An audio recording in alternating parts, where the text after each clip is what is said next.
Bonjour à vous tous et bienvenue sur ce plateau de questions ouvertes pour notre rendez-vous hebdomadaire avec l'actualité. À l'ordre du jour de cette semaine, une question: la crise est-elle derrière nous ? Il y a un an, la chute de la banque américaine Lehman Brothers donnait le signal de la plus forte panique boursière depuis la Grande Dépression de 1929. Aujourd'hui, les indicateurs commencent à sortir du rouge avec des signes de timide reprise. Alors, la crise sociale n'est-elle pas, elle, encore devant nous, avec un chômage toujours croissant?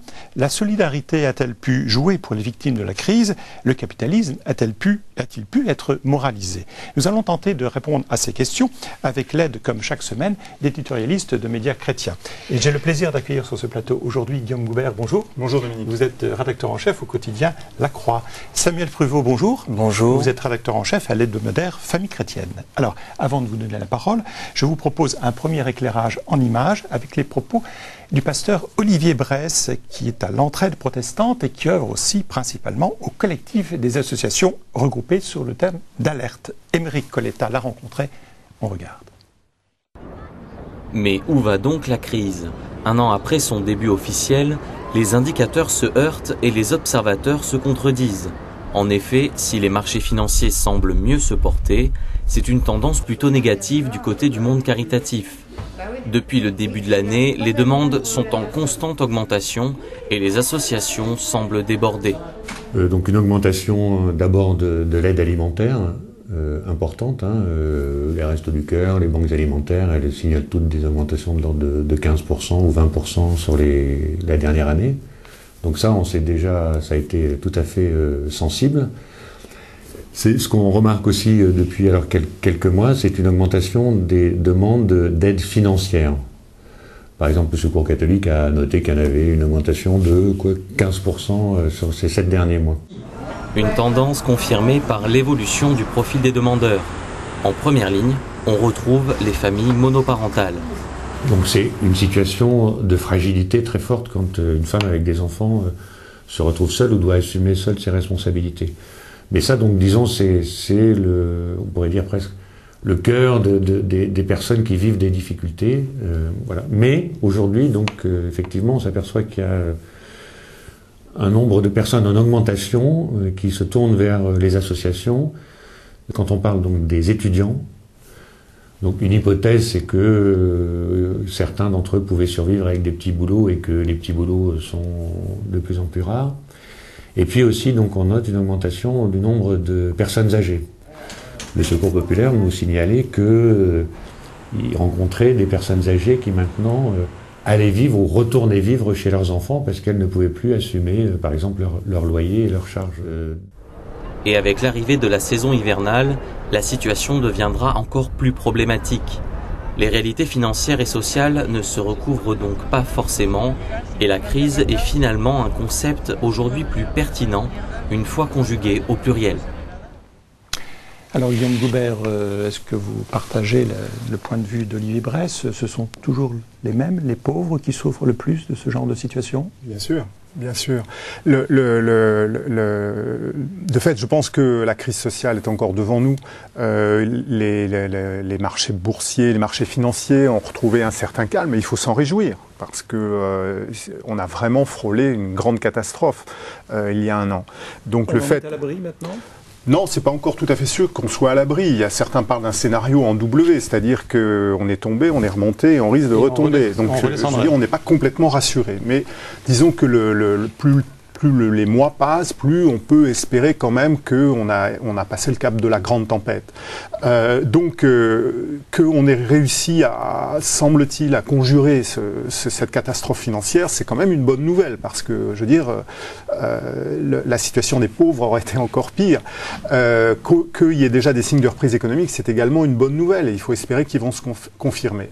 Simplement, ce que l'on voit bien, c'est que la crise de l'emploi est encore devant nous, particulièrement en France, et que c'est la prolongation d'une crise très durable du travail, c'est-à-dire que l'emploi agricole, l'emploi industriel sont en voie de disparition dans nos contrées et on a beaucoup de mal à trouver de l'emploi pour tout le monde. Alors ça ne veut pas dire que la France s'appauvrit, la France reste un pays très riche, mais cette dignité du travail qui est nécessaire aux hommes pour vivre, pour trouver leur place dans la société, eh bien, beaucoup de personnes n'y ont pas accès. Alors Samuel Pruvot, Olivier Bresse parlait des catégories, les personnes âgées. les familles monoparentales, et les jeunes qui sortent plus ou moins diplômés. Est-ce qu'on peut dire que ce sont ceux qui n'ont pas participé à ces fièvres boursières qui sont les premières victimes? C'est pas la plus grande forme d'injustice de nouveau qui se pose à vos yeux? Vous avez raison, c'est une grande injustice. Je vais prendre une image qui vaut ce qu'elle vaut, mais enfin, elle a le mérite de frapper. C'est les traders boivent, et puis nous, on trinque, mais nous, forcément, dans le nous, ceux qui sont les plus vulnérables trinquent le plus. Et alors, je prendrai une autre image, je suis en forme ce matin, qui me venait en fait toute simple, sans être analyste financier moi-même. C'est comme si la locomotive de Wall Street était en train de sortir du tunnel. Peut-être qu'il y aura d'autres tunnels d'ailleurs ensuite, et peut-être que ça sera le grand 8, hein, ou le W. Parce que le W... Cependant, vous et moi, enfin en tout cas je pense la plupart des téléspectateurs, on est dans les wagons. Et donc on est encore dans le noir. Et moi je voulais vous donner une illustration très concrète, parce que ça paraît quand même loin Wall Street, alors que le chômage est une réalité très concrète. Autour de nous, tout le monde connaît des chômeurs, naturellement. Oui. Alors, et alors surtout quand c'est, je veux dire, à grande échelle, quand la déflagration est énorme. Moi j'ai rencontré hier un chef d'entreprise, une entreprise française depuis X générations, Le Gré Industrie, fondée en 1848, donc c'est pas un truc qui nous vient d'Asie du Sud-Est. Son problème est le suivant, c'est qu'il a 3 divisions. Une division dont le métier consistait à fabriquer des tuiles et des briques, simple. Moins 90% de commandes, il y a un an, suite à l'affaire de Lehman Brothers. Il y a 2000 employés, dont 1000 en France. Lui est un patron qui veut suivre l'évangile, et il se dit, ben voilà le choix qui est aujourd'hui, à l'heure où nous parlons, mon choix est le suivant. J'ai 3000 employés, est-ce que je prends le risque que 3000 employés soient au chômage dans un an, ou est-ce que je prends le risque d'une restructuration qui va être terrible parce que ça va coûter entre 1000 et 500 emplois près de chez nous. C'est peut-être pas au siège de KTO à Paris, c'est un petit village en Bourgogne qui s'appelle Nolay. En l'occurrence, probablement le site n'a pas de repreneur, il va fermer, c'est plus de 200 emplois, le village compte 1000 habitants. Et là, j'ai vu la tourmente de ce chef d'entreprise qui à la fois a lu l'encyclique de Benoît XVI, qui veut suivre l'évangile et qui en même temps est face à des questions de survie. Alors, Guillaume Goubert, le Secours catholique lance une campagne ce week-end de collecte exceptionnelle sur le thème « Tous solidaires ». Est-ce qu'en période de crise, la solidarité est plus facile ou plus difficile ? Les deux, je dirais. C'est-à-dire qu'à la fois, elle est certainement plus difficile parce que ceux qui sont frappés par la crise ou par la crainte d'une perte d'emploi, éventuellement, peuvent du coup retenir leurs dons parce que craindre qu'ils en aient besoin pour eux-mêmes ou pour des proches, leurs enfants, leurs petits-enfants. Donc certainement, pour certaines organisations caritatives, actuellement, la collecte est plus difficile qu'elle n'a pu être par le passé. En même temps, elle est certainement plus facile parce que, je veux dire, nous sommes tous touchés. Moi, j'ai souvenir de la précédente période très grave sur ce plan-là, qui était en 1992-1993, où on sentait bien que, disons, dans les milieux sociaux favorisés, le chômage, c'était une question un petit peu lointaine, et où on se disait, c'est parce que ces personnes n'acceptent pas les mutations, n'acceptent pas de changer de lieu de travail, n'acceptent pas de se former, etc. Et puis tout d'un coup, on a senti monter très haut dans le corps social cette angoisse du chômage, parce que des dirigeants d'entreprise voyaient des jeunes, de leurs enfants, par exemple, parfaitement bien formés dans les meilleures écoles, qui n'arrivaient pas à trouver d'emploi.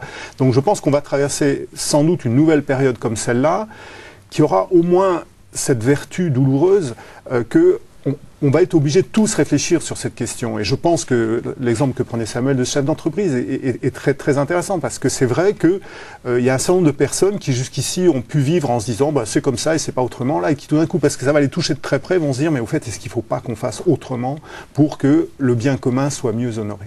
Si un certain nombre de catégories sociales en France disent cette crise, c'est pas notre faute, hein, c'est la faute des traders, c'est la faute de la finance, est-ce que ça ne rend pas plus difficile cet appel à la solidarité? Alors je pense là au niveau de l'État, par exemple, l'idée d'avoir une augmentation d'impôts ne passe pas du tout aujourd'hui, parce que les Français se disent nous ne sommes pas responsables de cette crise. C'est pas plus difficile dans ce cas-là, Samuel Prévost, de faire augmenter les impôts? Et ça, c'est juste quand on regarde la question de la taxe carbone ou d'autres éléments. Quand on touche au portefeuille, forcément ça fait mal, surtout quand le portefeuille se vide ou est déjà vide. Mais je voulais revenir sur l'aspect de la crise comme une provocation que nous n'avons pas choisie et donc qui frappe effectivement à peu près tout le monde. Mais je voulais faire une analogie avec le commencement, non pas la Genèse, hein, ne vous inquiétez pas, mais pour quelle raison finalement l'Église catholique a mis ses neurones au service de ce qui est devenu maintenant la doctrine sociale. C'est dans une période terrible, aussi dure que maintenant, sans doute même plus dure, la révolution industrielle, et face au travail des enfants, à la mortalité au travail des jeunes femmes, etc., le pape de l'époque et certains théologiens se sont dit, mais c'est pas possible qu'un homme qui prétend être disciple du Christ tolère ces conditions de travail. Le travail est quand même pas simplement le lieu de la damnation, c'est aussi le lieu de la rédemption. Et donc ça, c'est Rerum Novarum, c'est le début.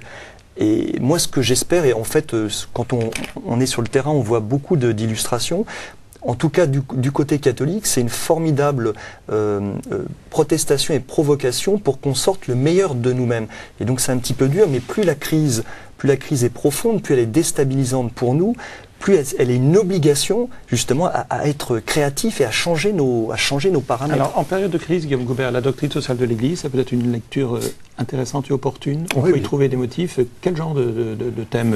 Ceux qu'évoque Samuel, d'autres également? Moi, par exemple, dans l'encyclique que Benoît XVI a publiée juste avant l'été, Caritas in Veritate, une chose m'a frappé, parce que ça me paraît un enrichissement important de la doctrine sociale de l'Église, c'est toute la réflexion du pape autour de la nécessité de la gratuité et du don dans le fonctionnement de l'économie. C'est-à-dire que l'économie, finalement, ne peut pas bien fonctionner s'il n'y a pas une part de gratuité.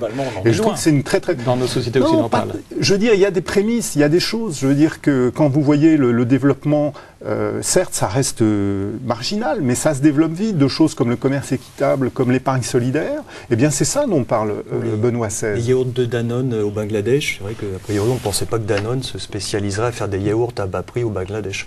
Voilà, donc on voit qu'il y a des choses qui peuvent changer dans le fonctionnement de l'économie si on veut bien, y introduire une certaine part de gratuité. Je trouve que c'est absolument passionnant économiquement comme idée. C'est là où la doctrine sociale catholique est véritablement quelque chose de très intéressant, je pense, pour tous ceux qui essaient d'analyser la réalité d'aujourd'hui, pas seulement les fidèles.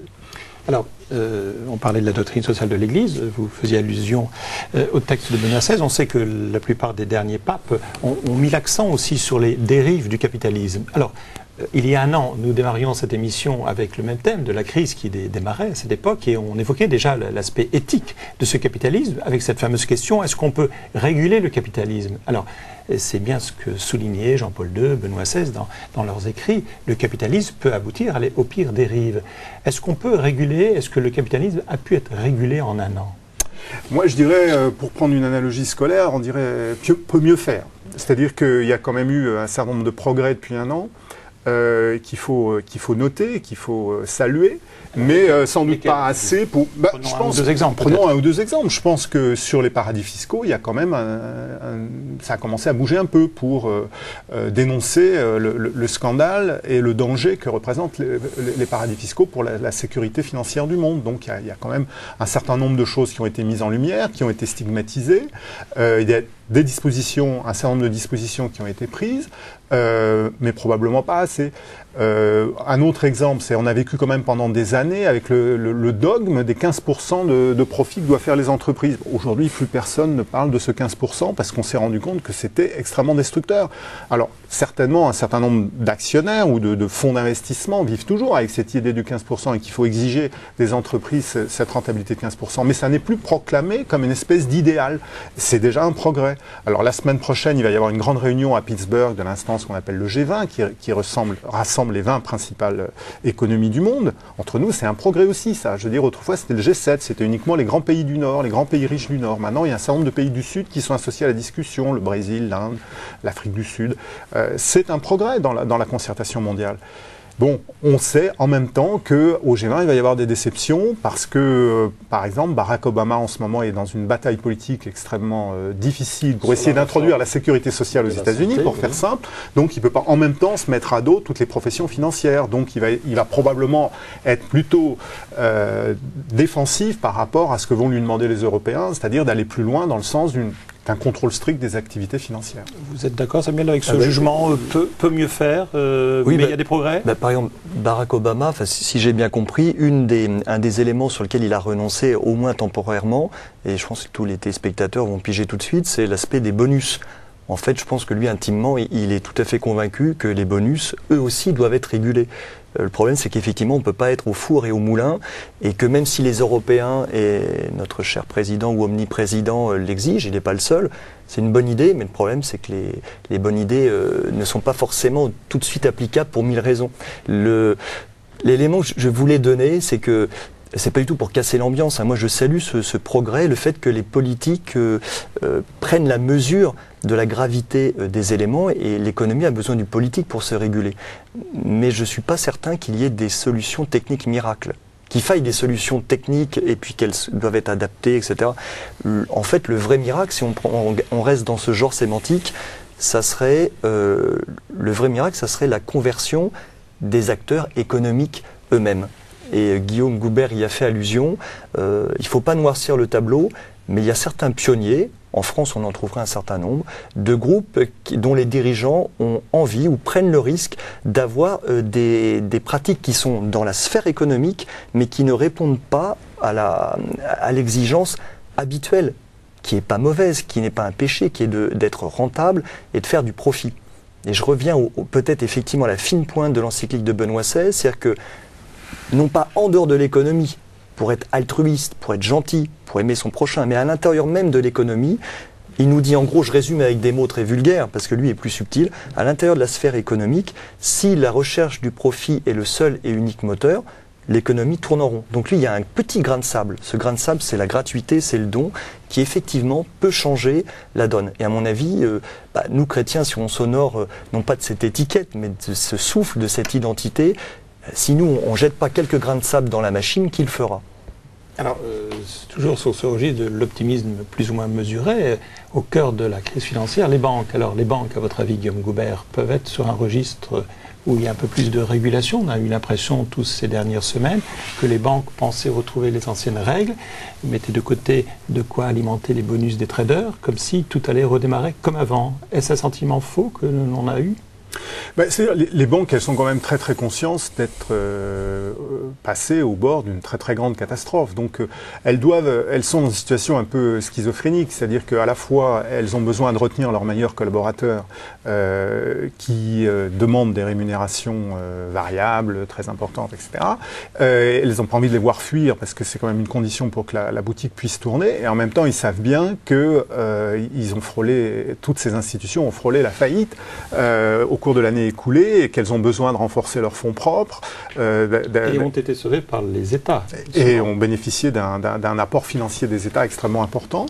Et donc, il faut qu'ils sont dans une bande passante assez tendue, et c'est pas évident. Je pense qu'il ne faut pas diaboliser les banques. Je veux dire que c'est Maria Novak qui a introduit en France le microcrédit, qui rappelle toujours que dans le mot crédit, ça vient de crédérer, ça vient de croire, ça veut dire faire confiance. Je veux dire, ceux qui prêtent de l'argent, ils rendent un service. Et la question, c'est l'extrême financiarisation des activités financières, si j'ose dire. C'est-à-dire qu'on finit par mettre l'argent uniquement au service de l'argent, et ça, c'est extrêmement dangereux. Mais les métiers de la banque sont des métiers parfaitement honorables. Et ils sont partis, ils ont énormément dérivé par rapport à l'idéal. Il faut qu'ils reviennent dans le droit chemin, mais ce sont comme les supertankers en mer. Je veux dire, quand il faut corriger la trajectoire, ça prend du temps. Ça prend du temps. Mais il faut continuer à placer sur eux une exigence très forte. Moi, ça ne me choque pas qu'on condamne les bonus et qu'on dise « attention, c'est fini, il faut arrêter ». Mais on sait bien en même temps que ça ne peut pas s'arrêter du jour au lendemain. Autrement dit, on peut tirer de bonnes leçons d'une mauvaise crise. On peut tirer de bonnes leçons. Je vais revenir sur le discours de Barack Obama à Wall Street. Il y a un élément qui est important, qui pourrait être pris comme une reculade en disant je ne peux pas le faire, je le ferai plus tard. Ces interlocuteurs, donc notamment ces fameux traders, là, tout le monde pointe le doigt, c'est vrai qu'ils ont quand même un peu fait beaucoup de bêtises. Il leur a dit je ne veux pas et je ne compte pas tuer votre créativité économique. Parce que tout n'est pas... C'est sûr que le résultat est catastrophique. Cependant, cette créativité de la finance, elle est pas... C'est pas mal, c'est pas un gros péché. La difficulté, c'est encore une fois, quel est le moteur? Et moi, j'ai été non pas surpris, mais conforté justement de voir dans l'encyclique, cette fameuse encyclique de Benoît XVI, il y a des réflexions très fines sur le marché, sur le juste prix et l'esprit d'entreprise et la finance. Et en disant, la question n'est pas du tout cette créativité de la finance, parce que c'est à la limite, c'est le propre de la dignité de l'homme. La dignité de l'homme, c'est qu'il tienne debout, mais aussi qu'il soit capable d'inventer ses produits. Le problème, c'est quand il invente des produits toxiques et pourris et qui refile ça aux autres. Ça, c'est mal. Mais le fait d'être capable d'inventer des produits, c'est cette locomotive. Si on dit, bon, bah, finalement, comme tout ça nous a conduit dans un gouffre, arrêtons la locomotive et laissons les wagons sur place. Et en l'occurrence, comme ils sont dans le noir, comme je disais tout à l'heure, ça serait mauvais. Écoutez, le sujet est vaste. Ce que j'espère, c'est que nous n'aurons pas l'occasion de reparler du même sujet dans un an, en tout cas pas sous la même forme. Mais je crois que le sujet étant loin d'être épuisé, je vous propose néanmoins de passer à notre rubrique suivante, Contrepoint.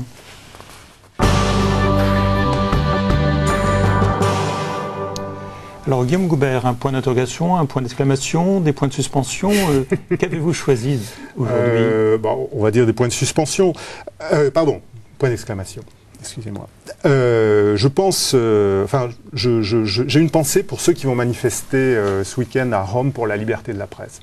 Il se passe actuellement en Italie des choses relativement graves sur ce plan-là, qui ont amené notamment à la démission du directeur de Avenire, qui est en gros un peu l'équivalent de votre quotidien La Croix. Absolument, à la suite d'une attaque extrêmement violente et accusatrice d'un proche du Premier ministre, Silvio Berlusconi.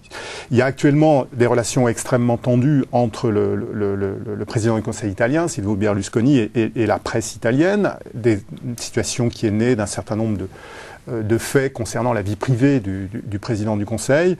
La façon dont Silvio Berlusconi cherche à se défendre me paraît extrêmement grave, c'est-à-dire que notamment il appelle l'opinion publique à ne plus lire les journaux. Et je trouve qu'un responsable politique dans une grande démocratie qui appelle les citoyens à ne pas lire les journaux, je trouve que c'est assez criminel. Donc, même si je connais bien les excès de la presse italienne, et que c'est souvent, je pense que dans la façon dont ils ont traité l'affaire Berlusconi, il y a eu une forme de vulgarité et de complaisance tout à fait regrettable. Mais même si je connais les défauts de la presse italienne, je pense qu'il faut défendre la liberté des journaux, en tout cas défendre l'idée même qu'une démocratie a besoin de journaux. Alors, ça m'intrigue à la fois une éventuelle réaction, mais aussi votre propre contrepoint. Non, mais juste pour dire qu'effectivement le torchon brûle avec Berlusconi, en tout cas ça brûle avec le Vatican et le pape pour plein de sujets, dont l'immigration. Sur des sujets sur lesquels, en effet, chacun a besoin d'exprimer sa vérité. Parce que quelqu'un, Monseigneur, a dit au Vatican que c'était pas humain de laisser quelqu'un se noyer en pleine mer. Certes, il n'avait pas de papier. Et donc un ministre lui a répondu que finalement, oui, mais comme il n'avait pas de papier, il fallait quand même légalement le laisser se noyer en pleine mer. Donc là aussi, c'est l'honneur quand même du Vatican de dire qu'on ne peut pas laisser les gens se noyer. Enfin, me semble-t-il. Alors, votre contrepoint, à vous, alors, c'est un point de satisfaction. Ça n'existe pas encore dans la... on va publier un reportage sur les 1000 ans du cordon. Ce n'est pas un cordon sanitaire, c'est un cordon salutaire. Ça s'est passé à Valenciennes dimanche dernier. Il y avait près de 10 000 personnes. Et en fait, qui est venu à Valenciennes marcher derrière cette statue de la Vierge au cordon?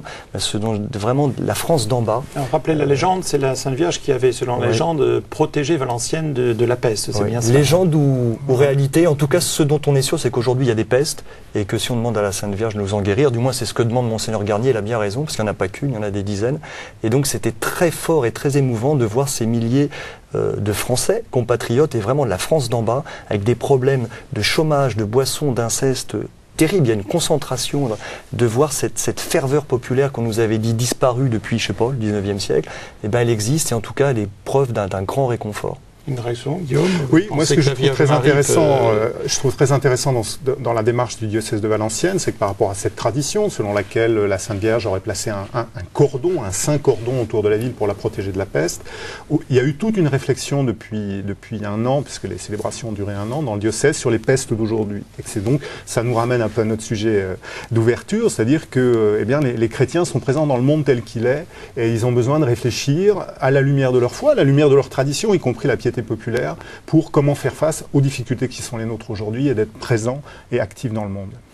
Alors, je rajouterai pour ma part un petit point virgule, mais c'est l'intérêt que j'ai porté à un sondage qui paraît cette semaine dans l'hebdomadaire Pèlerin. Notre confrère est invité régulièrement sur ce plateau. Selon ce sondage de TNS Sofres Logica, les catholiques divorcent autant que la moyenne des Français. Vous allez me dire pourquoi on a posé cette question. C'est parce qu'en fait, on a posé la question, l'Institut de sondage a posé la question sur le fait de savoir est-ce qu'on était d'accord ou pas d'accord avec le fait que l'Église, vous le savez, donc condamnait le remariage de divorcés remariés et ne permettait pas l'accès à la communauté communion. Donc sur ces deux points, les Français ont été interrogés et c'est à la faveur de ces questions que l'on s'aperçoit dans ce sondage qu'en fait, il y a à peu près la même proportion de catholiques qui ont divorcé que de non-catholiques. Est-ce que ce sondage, si vous en avez déjà pris connaissance, vous a frappé par ces chiffres ou n'apporte pas d'éléments nouveaux?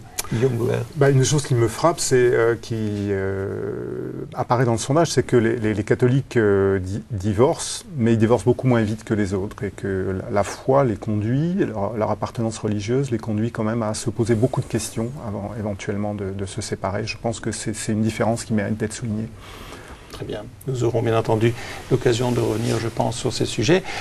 Cette émission s'achève. Vous pouvez la revoir sur notre site www.ktotv.com ou bien entendu réagir à cette émission. Pour ma part, je vous remercie d'avoir participé à cette rentrée de questions ouvertes, Guillaume et Samuel, et je vous donne rendez-vous la semaine prochaine. Je vous souhaite un très bon week-end.